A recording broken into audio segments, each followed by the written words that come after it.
The Department of Health recommends all hospitals in the state have Ebola training and drills within the next 2 days. It's all part of a just-in-case philosophy, particularly because a Dallas nurse who has Ebola was in Ohio last week. But the chances of you actually getting Ebola are close to zero.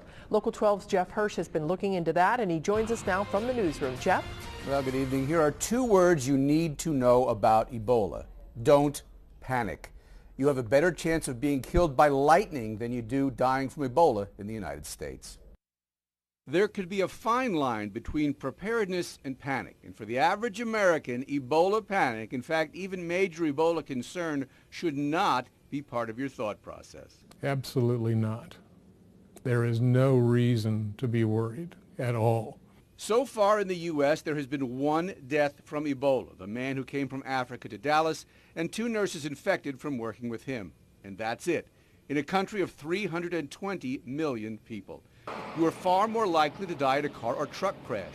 33,500 fatalities in the U.S. in the most recent year where statistics are available. More likely to be shot to death. 8,900 weapons fatalities in that same year.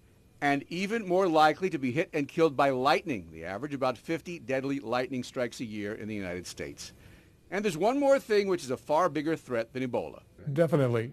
200,000 individuals a year get hospitalized for influenza.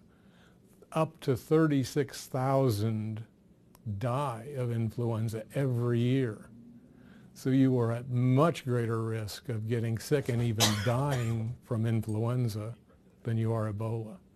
So it's very important that you get your flu shot. Some really important things you should keep in mind. The Ebola virus is not spread through casual contact, through air, through water, or through food grown or legally purchased in the United States. In fact, the reality is it's pretty hard to get.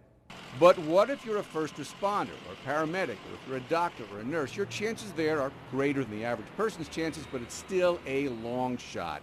UC Hospital, for example, has already done the Ebola practice drill the state is calling for. If there was a real case of Ebola, it gets transmitted through contact and droplet. And so if we follow the protocol and if we are strict with our contact isolation precautions, the risk of transmission is very, very, very low. Now, look, I'm not trying to downplay the potential seriousness of Ebola, just trying to keep things in perspective. By the way, Hamilton County officials began preparing for Ebola after 9/11, 2001. Back then, Ebola was seen as a possible bioterrorism threat like anthrax. So health experts here have already been thinking about Ebola. Back to you. Wow. All right, Jeff Hirsh, thank you.